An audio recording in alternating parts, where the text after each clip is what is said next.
Olá, este é o CNN Money, o podcast que te ajuda a tomar as melhores decisões. Eu sou Thaís Herédia e vamos juntos nesta segunda-feira, dia 19 de dezembro, entender o que está acontecendo na economia no Brasil e no mundo.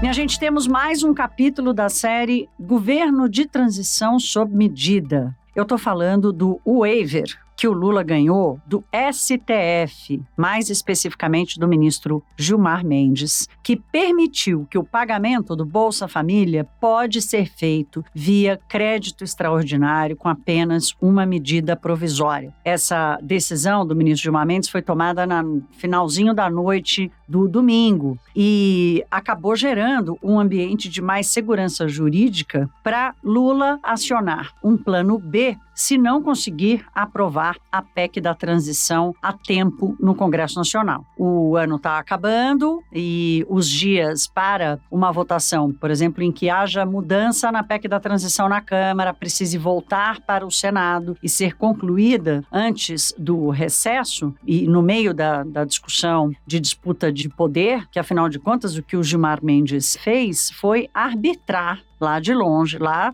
do Palácio da Justiça, esse conflito político entre Lula e o presidente da Câmara, Arthur Lira. Porque Lira quer cargos, Lula precisa de votos. Agora ele não vai precisar mais, pelo menos para garantir os R$600 para o Bolsa Família a partir do ano que vem. Para isso ele vai conseguir fazer por medida provisória. Mais do que isso aí não dá. Então, aqueles 200 bilhões de reais da PEC da transição ficam ameaçados, o que do ponto de vista do mercado, por exemplo, pode ser good news, porque o estouro fiscal vai ser menor, mas ainda assim, né, olhando com racionalidade, a percepção tem que levar em conta que é uma medida muito frágil, né? Governar sob medida provisória, com esse que é o principal carro-chefe da política social, que teve o maior aumento de despesa pública nos últimos anos, não faz muito sentido. Então, por que eu estou chamando aqui de governo de transição sob medida? Porque essa decisão do Gilmar Mendes, ela casa muito com a aprovação da mudança da lei, na lei das estatais na Câmara dos Deputados para acomodar Aloysio Mercadante na presidência do BNDES. Então, é como se o Lula já estivesse governando antes de assumir o seu mandato, mesmo que seja sob uma coxa de retalhos, porque, vejam, temos uma mudança na lei das estatais com um impacto extremamente negativo, mas feito sob medida, num ambiente de acordo entre Lula e Lira, para acomodar o Mercadante lá no Banco de Fomento do governo federal. Bacana. Agora temos uma medida do STF que tira poder de Lira e dá mais poder a Lula. Então, tanto a arbitragem quanto o mérito e o propósito das coisas que estão sendo feitas sob medida para que Lula governe, gera uma percepção de que o tempo das coisas não está correto. Diante disso, o que a gente tem assistido é uma volatilidade gigantesca do mercado financeiro. Aqui no Brasil, óbvio que tem não tem como escapar do que está acontecendo lá fora. Daqui a pouquinho eu falo um pouco mais sobre os mercados internacionais. Tem aí um ensaio de tentativa de recuperação essa semana, depois das perdas da semana passada, mas de qualquer forma, aqui tem pesado muito o risco político, o risco fiscal e tem segurado a Bolsa. A Bolsa perdeu 103 mil pontos na sexta-feira, acumula queda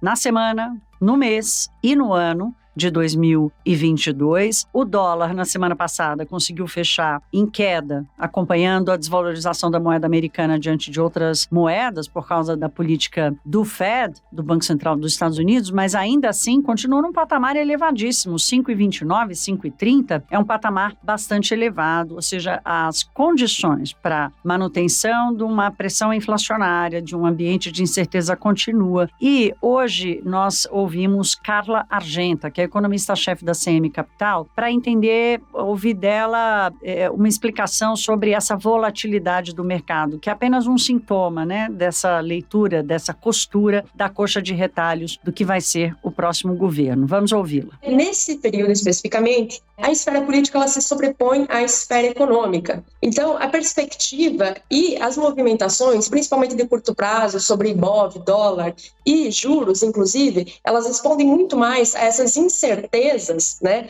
E essas perspectivas que por vezes são confirmadas, por vezes não são confirmadas. Então é muito difícil a gente recorrer ao cenário macroeconômico ou recorrer a relatórios para justificar esses movimentos. Especificamente nesse período, essa é a conjuntura, essa é a situação.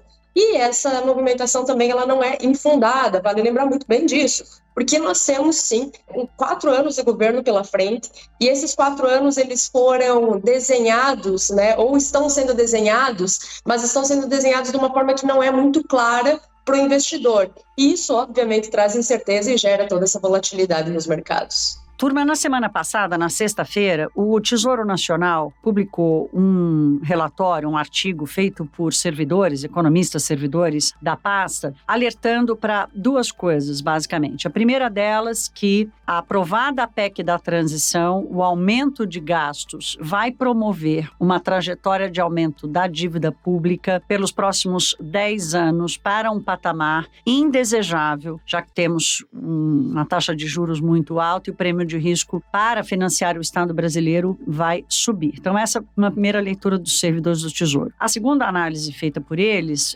foi especificamente sobre o Auxílio Brasil, que vai voltar a chamar Bolsa Família. O Tesouro aponta que há a possibilidade de uma economia de 26 bilhões de reais se o benefício for aperfeiçoado, especialmente no que diz respeito ao critério de individualidade, né? Então, aquelas famílias ou aquela injustiça que se comete em que você tem um homem solteiro ganhando o mesmo que uma mãe solteira com 3 filhos, né? Ou aquelas famílias de uma pessoa só, que aumentou exponencialmente o registro de famílias de uma pessoa só na tentativa de ter acesso ao benefício. Então, as distorções, não estou nem falando de fraude, nós estamos falando aqui de distorções apontadas pelo Tesouro, mostram que é possível reduzir de quase 160 bilhões para 133 bilhões, ou seja, um pouco mais de 26 bilhões de reais a menos na despesa total do Bolsa Família com esse aperfeiçoamento. Isso é importante porque sinaliza ali um dos caminhos para uma revisão total do orçamento público, né? Esse é o grande propósito, porque se quer gastar mais, vai ter que mostrar de onde, ou então, pelo menos, naquilo que já gasta, fazer um pente fino e passar a gastar melhor. Essa análise dos servidores do Tesouro se parece com tantas outras que têm sido feitas por economistas, especialistas em contas públicas. A gente traz aqui no Money dia sim outro também, né? Para trazer essa pluralidade de vozes e interpretações daquilo que precisa ser e parece ser a principal política pública do próximo governo. E a Carla Argenta, que conversou com a gente no Money de hoje, faz uma leitura interessante, né, sobre essa coxa de retalhos que está sendo costurada para o início do governo e como o mercado deve reagir, qual é a qualidade das medidas que estão sendo tomadas e do debate que está sendo construído. Hoje o investidor está desamparado. Hoje as pessoas, o mercado financeiro está desamparado. Não se sabe o que vai acontecer, não se sabe o que está por vir. E é necessário que se tenha esse direcionamento para conseguir se fazer com que a projeção se criar uma expectativa que seja minimamente sustentável ao longo do tempo. Então esse é o pé da situação. E vale lembrar outra coisa ainda que é extremamente importante. Embora isso tenha sido uma arbitragem no curtíssimo prazo, a dinâmica ao longo do governo é de relação entre o poder legislativo e o poder executivo.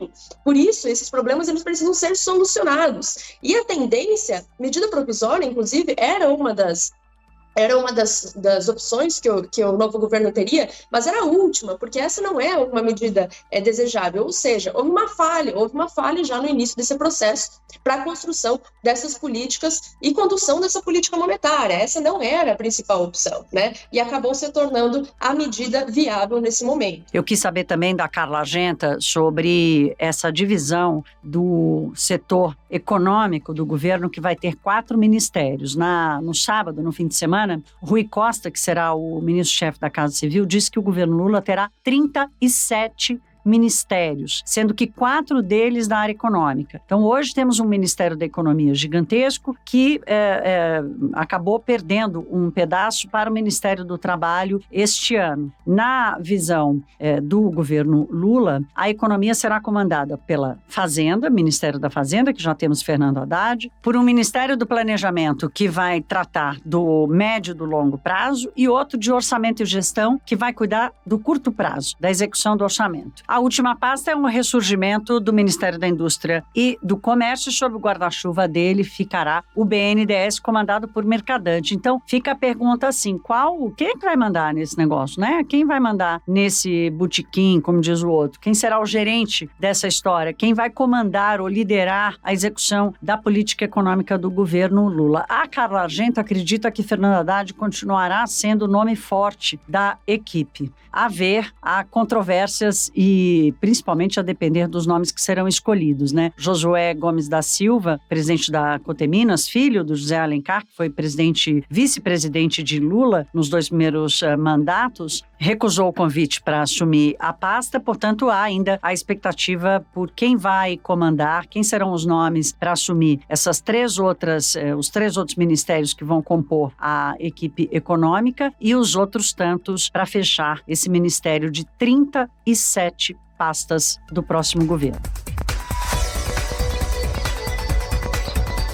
Minha gente, passando rapidamente pelos mercados internacionais, os futuros americanos e as bolsas na Europa começavam o dia no positivo, na tentativa de corrigir um pouco as perdas das 2 últimas semanas. O ano está acabando, a realidade está se impondo, os juros vão continuar subindo na Europa, no Reino Unido, nos Estados Unidos e a recessão vai chegar. Então, depois dessas 2 semanas de perda, tem essa tentativa de alguma recuperação, porque afinal de contas é isso, já está dado que os juros vão subir. Então o mercado acionário vai buscar um novo patamar de preços, quer dizer, chega uma hora que a turma não aguenta mais perder. O clima de cautela vai continuar, porque afinal de contas todos têm que entender como as estratégias dos bancos centrais vão conversar entre si e que efeitos vão provocar na atividade econômica, especialmente dos países desenvolvidos. Esse risco das taxas de juros subirem ainda mais, quer dizer, para além daquilo que os investidores estavam esperando, afinal, na semana passada nós tivemos várias falas públicas de dirigentes, tanto do Fed quanto do Banco Central Europeu, dizendo, peraí, gente, nós vamos ter que subir mais os juros, a gente diminuiu o passo, mas nós vamos precisar subir mais. Então, nos Estados Unidos, por exemplo, a taxa vai passar de 5%, vai passar quanto? Qual o efeito que isso vai ter na economia global? Então, essa é a discussão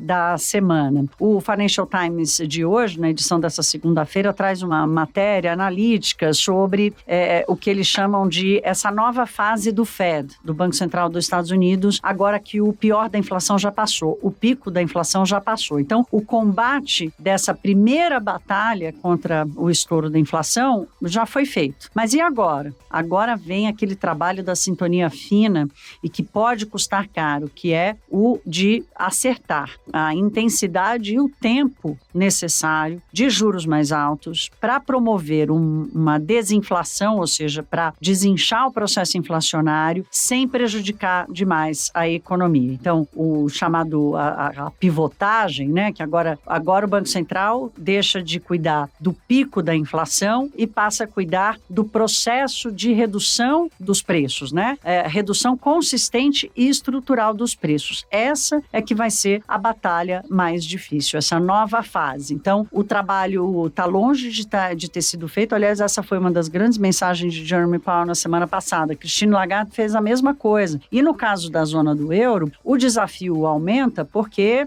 são 19 países sob a mesma moeda, com condições completamente diferentes, tanto fiscais, quanto de crescimento, quanto de produtividade, de estabilidade econômica, social. Portanto, uma única moeda, um único Banco Central para lidar com situações tão díspares. Então, tem vários alertas sendo colocados aí, mas já está dado que o trabalho mais duro, pelo menos nesse primeiro momento, já foi feito. Então, vamos entender se o mercado vai ter força para manter essa tentativa de se recuperar das últimas 2 semanas para tentar fechar o ano no positivo. Hoje é só segunda-feira, vamos ver se vai durar essa tentativa.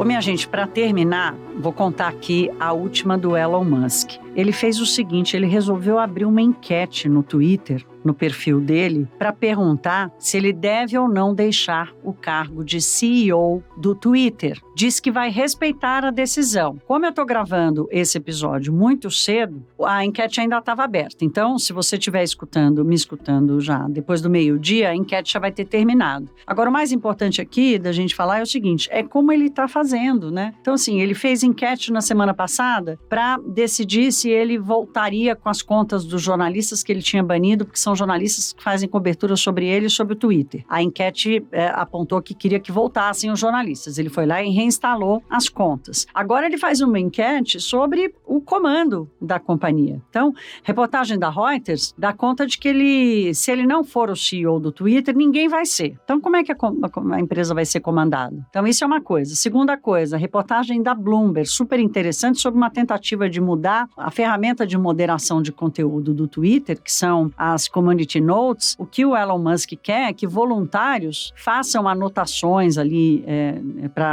de temas polêmicos, de tweets polêmicos, para fazer essa moderação. Então, o algoritmo vai escolher qual dessas notas voluntárias, corrigindo postagens imprecisas ou enganosas, o algoritmo vai resolver se as notas foram aceitas pelos usuários e, portanto, se houver um consenso, o Twitter vai fazer ou não a moderação de conteúdo, vai dar uma verificação ou não àquela informação. Os especialistas estão dizendo que essa ferramenta não vai funcionar porque não tem consenso. Não há consenso. Tem uma coisa que não existe, está em falta no mercado, na praça hoje, é consenso. Portanto, é mais uma tentativa de gerar confusão ali na compreensão, não só da gestão do negócio, mas da gestão dessa praça pública em que as pessoas podem dizer o que quiserem e como vai ser feita a gestão e a moderação desse conteúdo e a gestão financeira, enfim, do negócio em si. De qualquer forma, no episódio de amanhã, na terça-feira, eu tô rindo, gente, porque assim, parece uma coisa de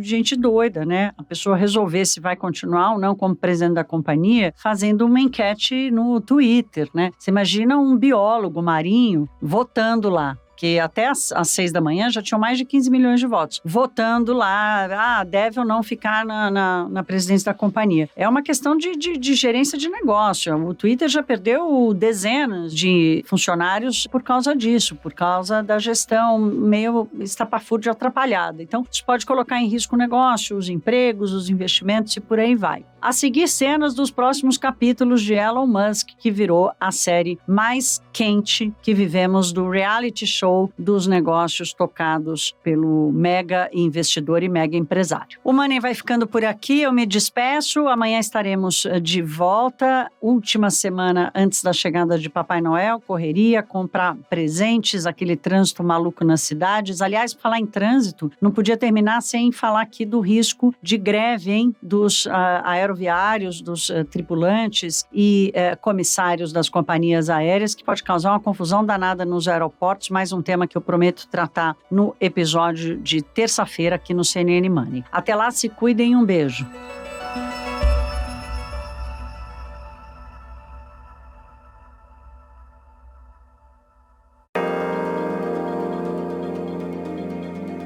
Com apresentação, pauta e coordenação editorial de Thaís Herédia, este podcast é produzido pela CNN Brasil com edição da Maremoto. Produção Larissa Coelho e Fabrício Julião. Edição e sonorização Felipe Gomes. Coordenação de produto Verônica Schneider.